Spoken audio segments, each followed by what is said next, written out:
네, 다 같이 하나님 말씀 같이 보도록 하겠습니다. 누가복음 2장 1절부터 7절까지 말씀입니다. 한 절씩 교독해서 읽겠습니다. 그때의 가이사 아구스도가 영을 내려 천하로 다 호적하라 하였으니 이 호적은 구레뇨가 수리오 총독이 되었을 때에 처음 한 것이라. 모든 사람이 호적하러 각각 고향으로 돌아가매 요셉도 다윗의 집 족속이므로 갈릴리 나사렛 동네에서 유대를 향하여 베들레헴이라 하는 다윗의 동네로. 그 약혼한 마리아와 함께 호적하러 올라가니 마리아가 이미 잉태하였더라. 거기 있을 그때 해산할 날이 차서 첫 아들을 낳아 강보로 싸서 구유에 누였으니 이는 여관에 있을 곳이 없음이러라. 아멘. 아멘. 1966년에요. 디나 다나슈라는 그 여성이요. 가이드 포스트라는 그 신문 한 매거진에 기사를 올렸던 내용을 우리 성도님들과 함께 나누려고 합니다.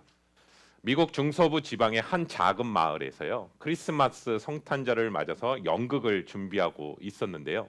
그때 늘 회자되는 한 아이의 이름이 있습니다. 그 아이가 이름이 뭐냐면 왈리 퓨어링이라는 아이입니다. 그 마을에서 거의 전설이 된 아이입니다.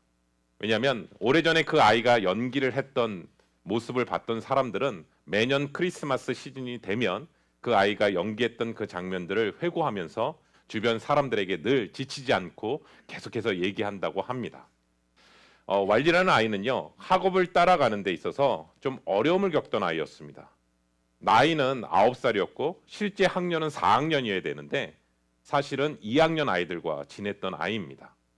그런데 덩치도 크고요. 굉장히 덜렁대는 편이었지만 자신보다 나이 어린 아이들, 2학년 아이들과도 잘 이렇게 학교 생활을 했던 아이입니다. 근데 그 해 크리스마스 연극을 하는데 왈리가 하고 싶은 역할은 뭐였냐면 피리 부는 목동이었습니다.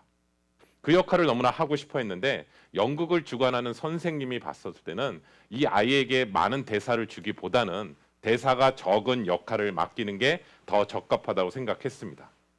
그래서 그 아이에게 어떤 역할을 맡기게 되냐면 만삭의 아이를 품고 있는 마리아와 요셉과 함께 그 여관집에 방을 찾으러 오는 그 여관집의 주인 역할. 그래서 그 주인 역할의 대사는 이거였습니다. 빈 방 없어요. 여기서 나가세요. 라는 그 대사만 하면 되는 역할을 그 왈리에게 주게 됩니다. 드디어 성탄절이 시작되었습니다. 공연이 시작되는 상황 속에서 연극이 진행되는 거예요. 그런데 그 상황 속에서 잘 순조롭게 진행되다가 이제 왈리가 해야 될 역할이 딱 나온 것이죠.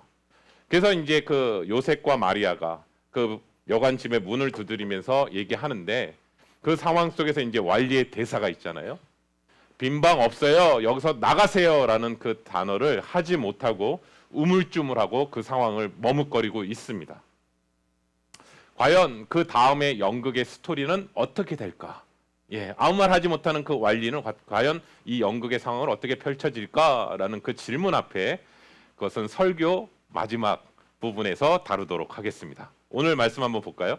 누가복음 2장 1절부터 5절까지 말씀입니다. 그때 가이사 아구스도가 영을 내려 천하로 다 호적하라 하였으니 이 호적은 구레뇨가 수리오 총독이 되었을 때에 처음 한 것이라.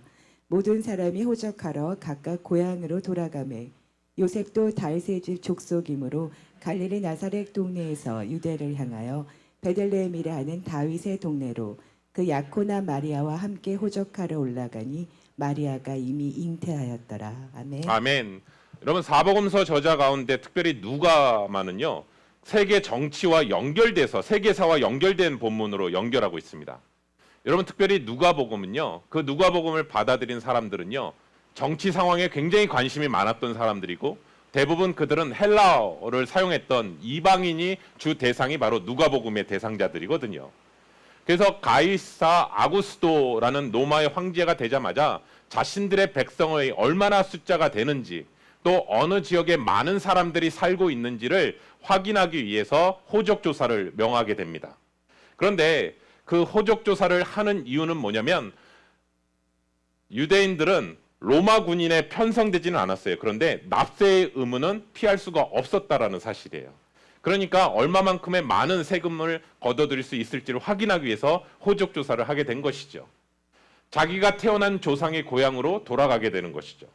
그래서 나사렛에 살고 있었던 요셉의 가족도 그 명령에 따라서 자신이 태어났던 그 장소 베들레헴으로 이동하게 되는 것을 보게 됩니다. 근데 오늘날도 마찬가지로요. 크리스마스 시즌에요. 여행을 하게 되잖아요. 그러면 도로가 굉장히 많이 막힙니다. 그 하물며 항공, 특별히 비행기를 이용하는 공항에 보면요. 어마어마한 숫자가 공항에 몰려 있게 되거든요. 그래서 크리스마스 시즌에 움직인다라는 사실 자체가 굉장한 불편하고 복잡한 상황인 것이죠. 우리 다음 지도 한번 볼까요? 여기서 보시면 나사렛에서 베들레헴 지대 보시면 특별히 위에 쪽에 보시면 갈릴리가 나오게 되고요. 그 밑에 쪽에 보시면 가나 밑에 나사렛이라는 곳이 있습니다. 그런데 나사렛에서 밑으로 내려가시면 빨간 글씨로 베들레헴이라는 곳이 있는데 거리가 어느 정도 거리냐면 약 100마일 정도의 거리입니다. 만약 킬로로 따지게 되면 160km 정도 되는 거리입니다. 그리고 보통 사람들이 하루에 어느 정도 걷냐면 15마일 정도 걷거든요. 그러면 키로수로 얘기하면 약 24km 정도를 걷게 된단 말이에요.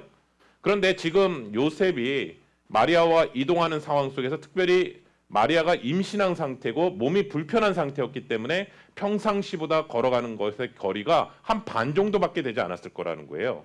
그렇다면 상식적으로 생각한다면 최소한 14일 정도의 거리는 걸렸을 것이다 라는 것을 우리가 지도를 통해서 유추해 볼 수 있는 것이죠. 그리고 또한 5절에서 이렇게 표현하거든요. 베들레헴으로 올라갔다라는 표현을 해요. 위에서는 처음에 나사렛에서 베들레헴은 내려갔다라는 표현을 하고 정작 베들레헴에서는 올라갔다라고 표현하는 이유는 뭐냐면 베들레헴은요 809m 높은 산지에 있었던 동네예요. 그러니까 산 위로 올라갔다라는 표현을 하기 위해서 올라갔다라는 표현을 하는 것이죠. 그러니까 여러분 좀 상상이 가시나요? 평지를 걸어가는 시간도 15일 이상에 걸렸을 것이고 베들레헴에서 또 다시 올라가는 809m 산을 올라가는 그 자리까지 가는 시간이었다라는 것을 성경은 얘기하고 있고 표현하고 있습니다. 우리 또 볼게요. 누가복음 2장 4절부터 5절입니다. 요셉도 다윗의 집 족속이므로 갈릴리 나사렛 동네에서 유대를 향하여 베들레헴이라 하는 다윗의 동네로 그 약혼한 마리아와 함께 호적하러 올라가니 마리아가 이미 잉태하였더라. 아멘. 아멘. 특별히 우리가 4절 말씀에 보시면 반복적인 단어를 사용하고 있어요. 그 단어가 뭐냐면 다윗의 집, 다윗의 동네. 한 번만 사용해도 될 단어인데 왜 굳이 성경의 저자는 두 번을 반복할까? 여러분 여기서 특별히 요셉은 다윗의 자손이라는 부분들을 계속해서 강조하고 있습니다. 그 이유는 무엇이냐면 예수께서 성경의 예언대로 다윗의 자손을 통해서 베들레헴에 나셨음을 강조하기 위해서 그런 것이죠.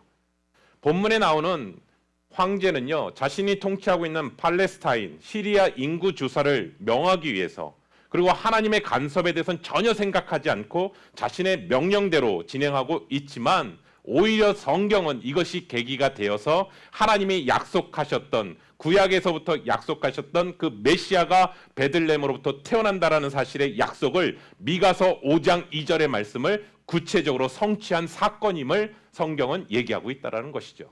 우리 한번 볼까요? 미가서 5장 2절입니다.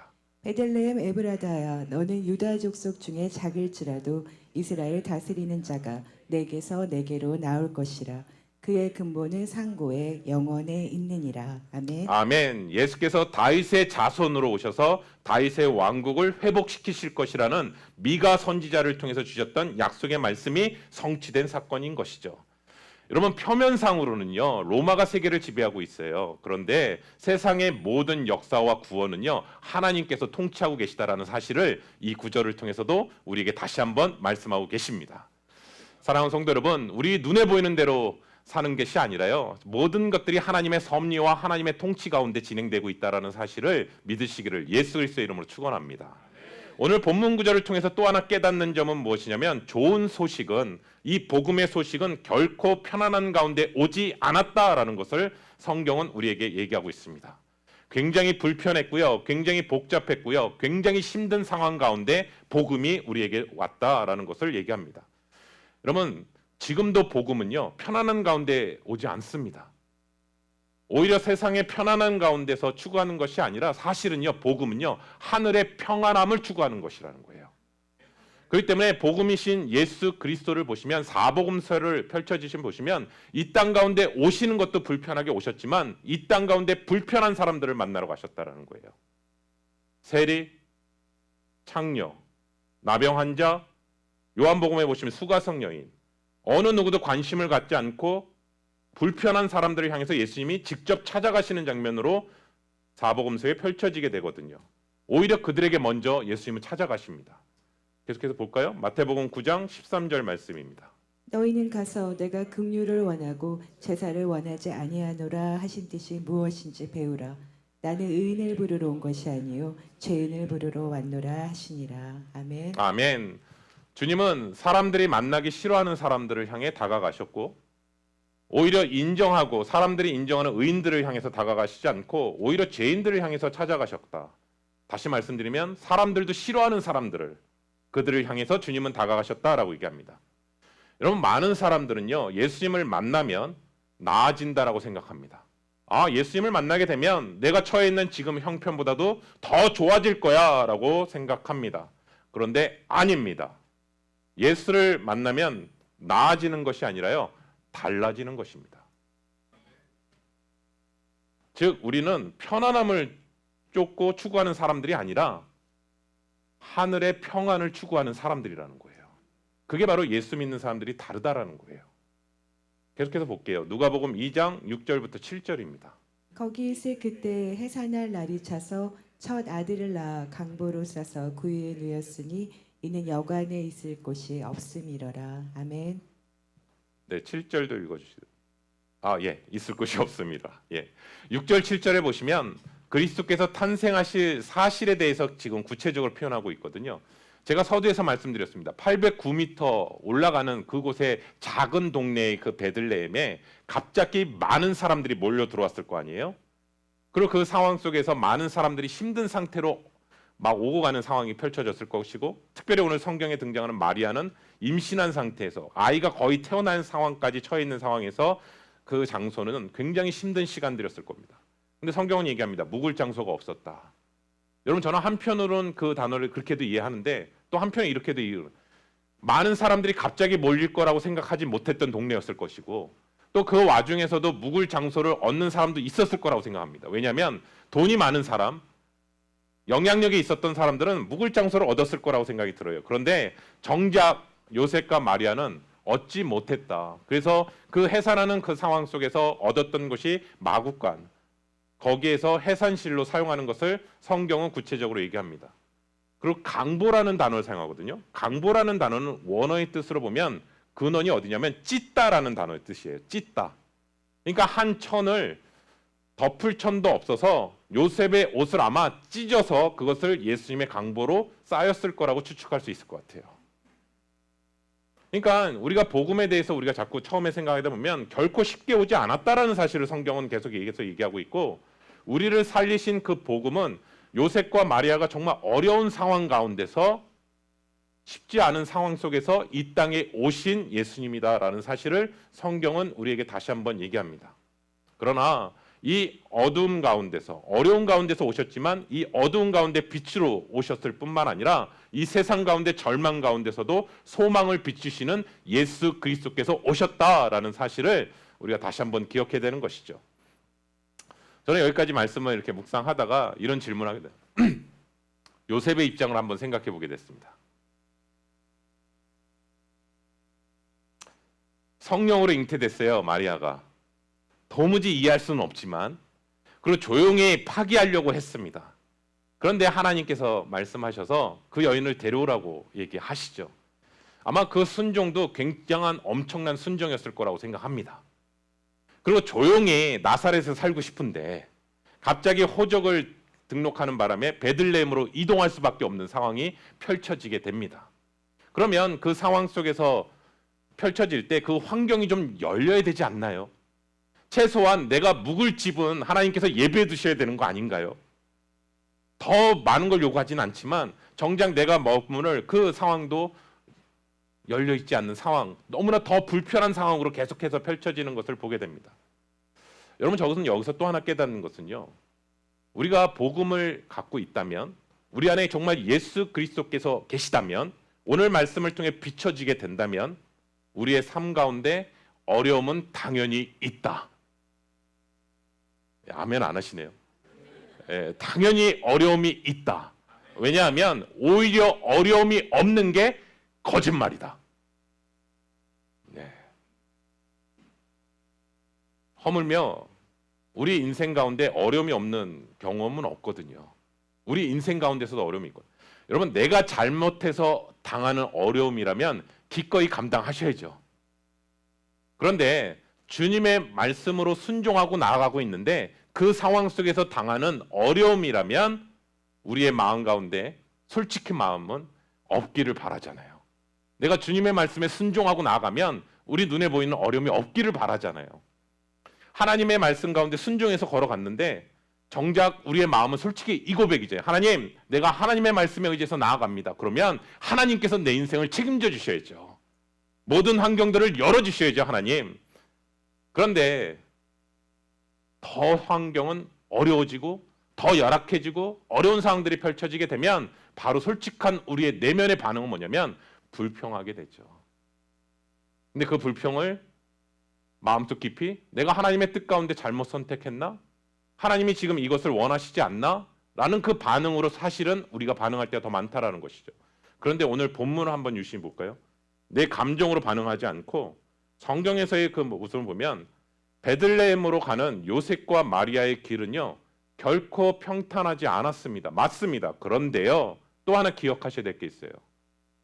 그 길을 걸어갈 수 있는 힘을 하나님은 주시고 계시다라는 사실이에요. 예, 우리는 불편함으로 자꾸 해석하는데 나사렛에서부터 베들레헴까지 하나님께서 인도하시고 그 길을 걸어갈 수 있는 힘을 주신다라는 사실을 다시 한번 보게 됩니다. 그렇기 때문에 사랑하는 성도 여러분, 우리 안에 불안과 염려가 찾아온다 할지라도 하나님은 선하신 분이시기에 하나님께서는 우리의 길을 인도하고 계시다라는 사실을 믿으시기를 예수 그리스도의 이름으로 축원합니다. 처음에 얘기했던 그 왈리의 이야기를 진행하려고 합니다. 네. 여러분 배우가요 대사를 잃어버렸을 때 대사를 상기시켜주는 사람이 프롬프터라는 그 역할을 하거든요. 그래서 왈리에게 저기서 얘기하는 거예요. 왈리야, 빈방 없어요. 나가세요. 그 말을 하면 다른다고 계속 뒤에서 속삭입니다. 근데 왈리가 본능적으로, 왜냐하면 대사를 늘 외웠었으니까, 그러면서 그 뭐라고 하냐면 빈방 없어요. 나가세요. 한 거예요. 근데 그 대사를 들은 마리아와 요셉은 실망을 한 채 뒤로 돌아서서 나가는 겁니다.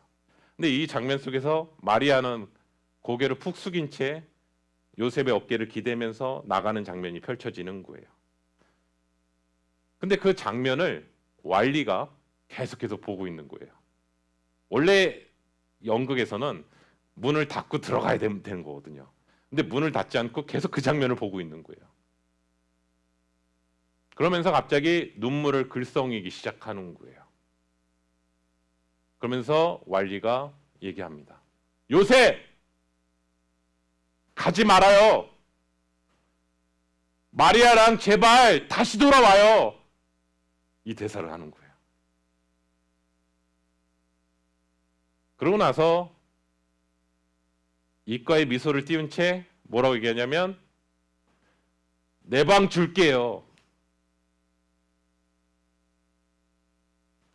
그 연극을 보는 사람들 중에 소수의 사람들은 왈리가 이 연극을 망쳤다라고 생각했고 대부분의 사람들은